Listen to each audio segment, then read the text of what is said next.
Hi guys. Now it's been a good while since I moved over from Fanatec to Simucube. I've enjoyed the experience, but it hasn't always been plain sailing. The grass isn't always greener on the other side, as they say, and I thought I'd walk you guys through what I've enjoyed in this experience and what could be better. The quick release is a great starting point for Simucube. It's a simple affair with a pin holding the two moving parts in place. The two sides fit very closely together with the pin in place, and there is no movement whatsoever. This is a huge improvement to the movement I used to experience from the Fanatec QR1. There is a reason why I don't actually use that quick release, however, and it's those two tightly mated parts. They're quite a solid unit, and trying to separate them is difficult. That sometimes means that you're using concussive shock to try and get those two parts separated, and I'm not comfortable with doing that. For most applications, I think it's probably okay. You're probably not switching out your wheel for every other race. However, because I'm dancing between the wheels that I have and ones that I want to review, I'm always changing the wheels. So I have switched to using the Zero Play. That isn't to say that the Simucube QR isn't a great piece of kit. It actually is. The firmware updates for Fanatec always filled me with dread. Bug-induced updates were quite common, and whilst generally the whole thing marched forward, there was always a feeling that you're taking 2 steps forward and then another back. Whilst Simucube updates don't have much in the way of frills, it's pretty much a text box with a load of text running through until the update is complete, but it's always reliable and the patch notes are very informative. Through the time that I've had this wheel, we've already got some significant updates to the Simucube wireless system, moving from 28 inputs to 128. Prior to purchasing Simucube, I was very excited by the prospect of ditching Fanatec. It can be quite troublesome to use that software. However, the reality isn't quite as simple as packaging up all your hopes and dreams into software and releasing it to grand applause. TrueDrive has its faults, and we'll talk through those in a little bit. What I really like about this software though is that you can connect to online profiles. You can order them by rating and run with what others like the most. Great for getting yourself into Sims quickly without having to do too much back and forth to find the right settings for you. You still have access to all of those rule settings if you so wish to make your own configuration, but you can take someone else's config and then fine tune it to your needs. Another feature I find convenient is setting high torque to be always on. There's no need to be messing around with buttons every time you power up your wheelbase. This is especially useful on my setup because I power off this entire area every night. On TrueDrive, you get a little notification if a software update is available, and that shows in the status bar of the main window. It's a little hidden. It could be maybe a little bit more visible, but at least it doesn't distract you when you're in a race. It's nice to be able to select by default how TrueDrive presents itself, and you can start off in offline mode if you prefer that. Now we've run through the bits and pieces I like most about TrueDrive. Let's talk about what I enjoy a lot less. On the information screen that you're presented by when you load up TrueDrive, you see the wheel that you're currently using, and that's great. However, more often than not, the wheel position and the buttons can lag behind what you're actually doing. This is especially true when setting up a wireless wheel. This doesn't affect performance in game, but it is a little disconcerting. To use the online profiles that we previously crowed about, you have to have a login. And for me, that times out all too frequently. I don't know exactly how long that period is, but after a few weeks you have to log in again. This is inconvenient, but at one point TrueDrive would dump you straight out into offline mode, meaning you would lose access to all those lovely profiles that you've downloaded on your machine. Thankfully, later versions seem to have stopped this behavior, but it'd be nice if you didn't have to log in so frequently, especially if, like me, you have a tendency to fire up a sim and then forget about the settings. Perhaps the biggest disappointment for me though on the software front is that you have to manually activate profiles for different sims. Sure, you can set a default, but let's face it, it doesn't really work when you're flipping between rFactor 2, iRacing and ACC on a regular basis. If you're dedicating yourself to one sim, this probably isn't a big deal. However, if you load up many different sims, it's going to be a royal pain for you. The number of times that I've started up my car, started rolling down the pit lane, and then wondered why I had very little force feedback. And it's been down to me not loading the correct profile. I know this is a me problem, but it also might be a you problem. Detail and how much torque you feel ultimately make or break a wheelbase.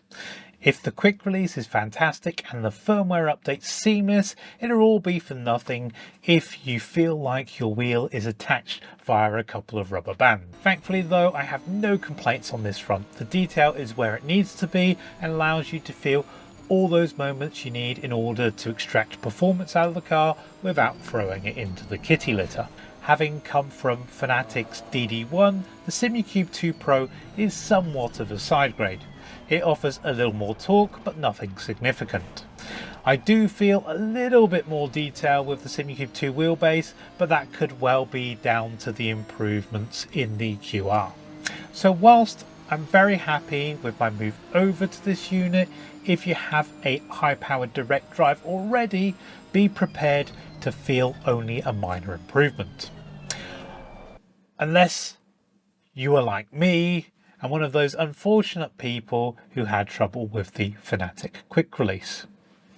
The wireless technology for Simucube is unlike many of those that you see from the likes of Simagic, Fanatec, Moser or Acertec.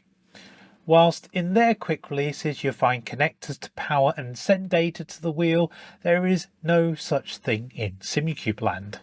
Instead, signals are carried over the airwaves and you need to power the wheel through other means. This isn't as big a deal as I originally thought it would be, but it does have a tendency to make those wheels more expensive to purchase and manufacture, something that you may want to consider when you're buying.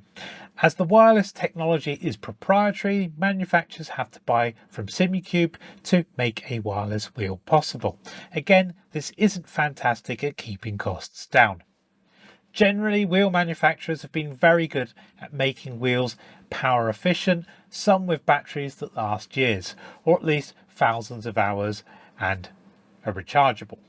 You can usually also use the rechargeable wheels in a wired mode when the battery is flat. But then that negates the benefit of going wireless in the first place. I'm yet to run out of battery in any racing, including 12-hour endurance races, but the risk is still there. Setting up the wheels in TrueDrive is a little awkward, but once it's done, you never really have to go back to it. One nice feature of the Simucube wireless system is that even if you forget to switch on a wheel before loading up the sim, you can switch it on afterwards and it works just fine. I remember having numerous problems when I did such things in Fanatec's ecosphere. There are no two ways about it, moving to Simucube is expensive on the wheel front. Not that long ago I'd complain about having to spend more than £500 on a premium Fanatec wheel. However, with Simucube you can spend well over £1,000 and still have lots of wheels beyond that mark. You obviously don't have to spend quite that much, but it's certainly tricky to find wheels that are new and under £300. The extra expensive wheels do mean I buy less of them and have to think long and hard about if I really need a third wheel in my rotation. So gone are the wheel dances at every startup, and I no longer need to enable high torque mode on every time that I load up my sim. These are only minor inconveniences though. Ridding myself of a wobbly quick release has been great, however, and I'm no longer finding myself spending weeks tuning profiles to get into a new sim. The detail and the high torque around the track actually made me a little bit slower to begin with. Knowing what feedback is due to track characteristics and what is genuinely oversteer or understeer took me a little bit of time to get used to. However, these are more problems for my driving than they are for this system. Those details add to an immersive feel, and I'd certainly rather have them than not. Whilst I do get more feeling from the SC2 Pro, I don't know how much of this is down to a better quick release system over Fanatec. So users may get an improvement in feel with the upcoming QR2. However, movement of the SC2 shaft is very smooth. I was never hugely bothered by the notching feel of the DD1, especially when I was racing around, but it could account for some of that additional feel that you get when racing with the Simucube platform. Simucube are working on an all-new replacement for TrueDrive, which will counter many of my negative arguments against this software. It also mean things like auto-loading profiles for the titles that you load. Having the ability to ignore the settings and just race is great, and I really wish I didn't have to log in to use someone else's profile. Sure, it makes sense if I am sharing my own work, but if I'm just taking profiles that already exist online, why do I have to log in?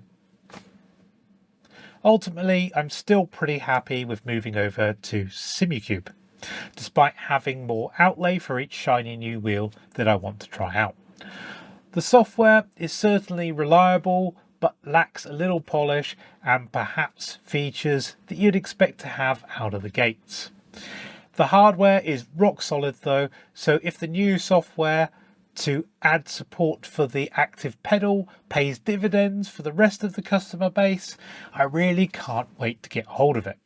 Now, I hope you've liked this slightly nasally look through the Simucube 2 and how I feel about it after a long time of using this device. If you have, don't forget to leave some comments in this video because it'd be great to share your feedback. If you're Simucube 2 users yourself, I'd also like to hear about your experiences, especially around things like TrueDrive.